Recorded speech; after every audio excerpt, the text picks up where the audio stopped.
Bonjour à tous, on se retrouve aujourd'hui pour un nouveau podcast où je vais vous donner 10 idées d'activités gratuites à faire cet hiver. La première activité que je vous propose, c'est de tout simplement lire un livre. C'est pas nécessaire de l'acheter, vous pouvez tout simplement l'emprunter à un membre de votre famille ou à des amis. Et en plus, vous pourrez bénéficier de ses conseils, donc c'est encore mieux. Et savez-vous que selon une étude, c'est l'activité qui permet de réduire le plus rapidement votre niveau de stress. Alors, pourquoi s'en priver ? Et en plus, vous pouvez apprendre plein de choses en fonction du livre que vous choisissez. Et ça permet également d'enrichir son vocabulaire.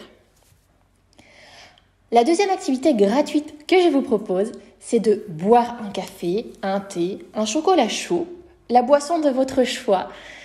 Installer confortablement et méditer, réfléchir ou juste ressentir la sensation du moment.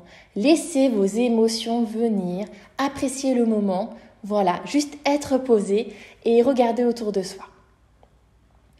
La troisième activité, c'est de colorier. Il existe tout un tas de dessins que vous pouvez trouver soit sur le net, type mandala, ou soit carrément des livres. Moi, je sais que j'en avais acheté un il y a quelques années, une dizaine d'euros. Et en fait, il y a tellement de dessins, je crois qu'il y a plus de 500 dessins dedans, que je ne l'ai toujours pas fini. Et donc, je le ressors régulièrement pour le continuer. Le coloriage a énormément de bénéfices également. Il est anti-stress, il favorise la concentration et le lâcher-prise. Donc, vous pouvez en user et en abuser.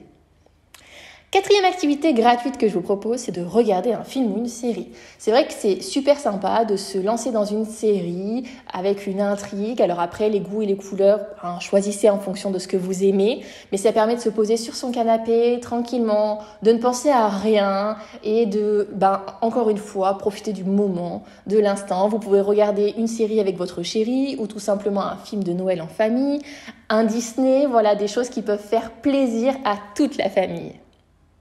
Cinquième activité que je vous propose, et celle-ci, j'adore la pratiquer avec mes enfants, c'est de danser, chanter ou tout simplement écouter de la musique. J'adore organiser des petites booms l'après-midi avec mes enfants. On ferme les volets, on met de la musique et on danse, on se défoule. Et ça fait un bien, c'est la folie. Et surtout mes enfants, ça leur permet aussi à eux de lâcher prise, de rire. C'est vraiment des moments merveilleux avec de super souvenirs. Vraiment, je vous encourage à le faire. Sixième activité que je vous propose, allez marcher en se couvrant bien, évidemment, parce qu'avec les températures qu'il fait selon là où vous habitez, on peut vite choper un petit rhume. Mais vraiment, la marche, c'est quelque chose qui non seulement permet de favoriser la créativité en laissant ses idées vagabonder, elle apaise le mental, relaxe, favorise le retour à la sérénité, et puis c'est bon pour la santé de marcher, on sait qu'on est censé faire 10 000 pas par jour, et que pour des métiers plutôt sédentaires, on en est loin.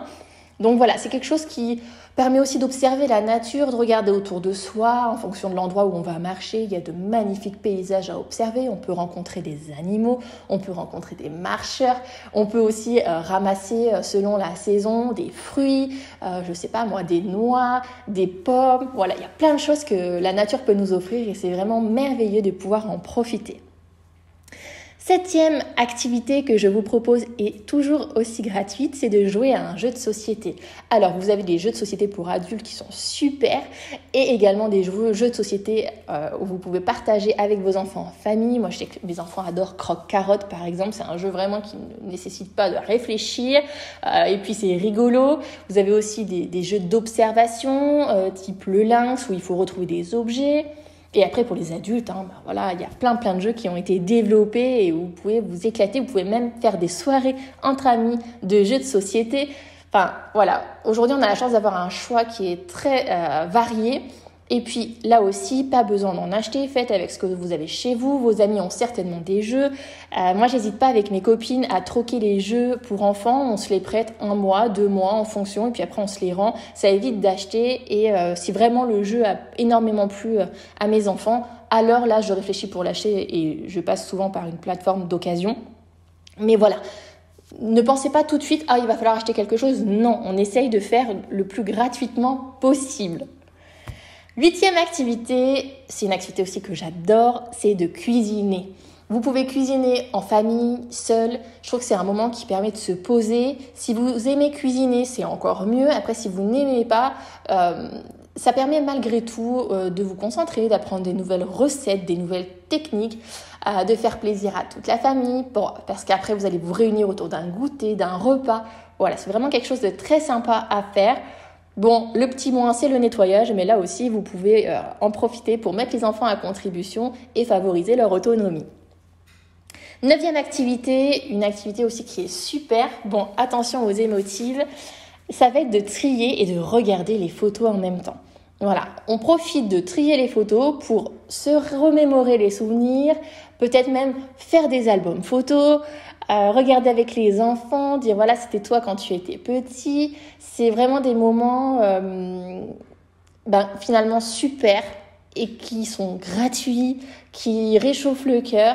Donc là, c'est pareil, on le fait pas assez souvent, on se pose pas assez pour faire ce genre de choses, alors que pourtant, en hiver, c'est l'activité idéale à faire en famille ou même en solo pour se replonger dans ses souvenirs.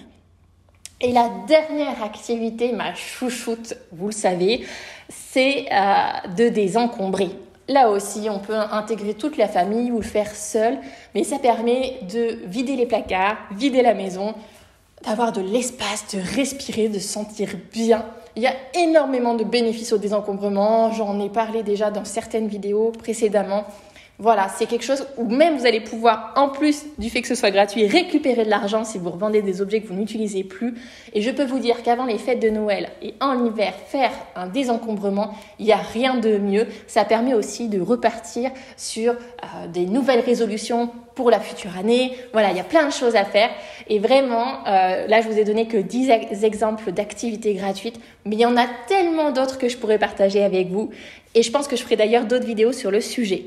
Si cette vidéo vous a plu, n'hésitez pas à liker, à commenter et à vous abonner à ma chaîne YouTube. En attendant, je vous fais plein de bisous et je vous dis à très vite pour une prochaine vidéo.